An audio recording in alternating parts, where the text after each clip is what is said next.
Population palestinienne pour demander l'arrêt du génocide, pour dénoncer les massacres, pour dénoncer la politique coloniale de Netanyahou. Ce sont les députés qui se sont battus le plus ardemment, peu importe ce qu'on disait d'eux. Ça fait des mois qu'ils ont été calomniés dans les médias. On les a traités d'antisémites. On les a accusés d'être à l'origine de l'antisémitisme, de vouloir refaire.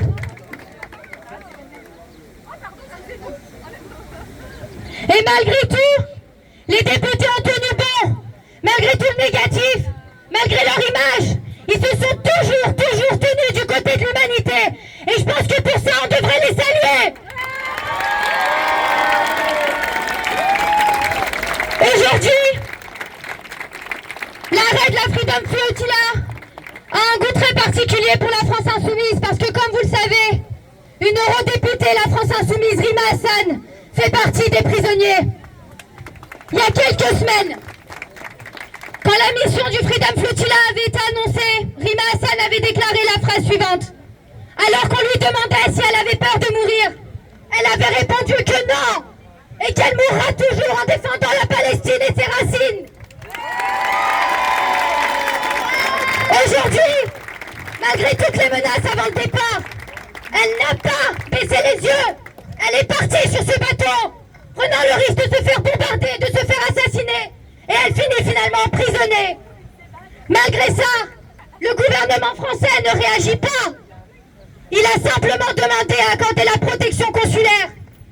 11 autres personnes sont emprisonnées avec elle.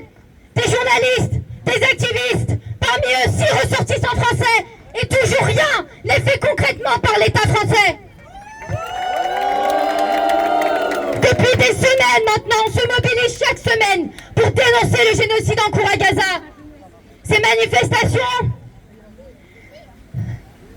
manifestations sont aussi déprimantes qu'elles redonnent du courage. Du courage et la force de se mobiliser, parce que malgré le temps qui passe, nous sommes toujours là.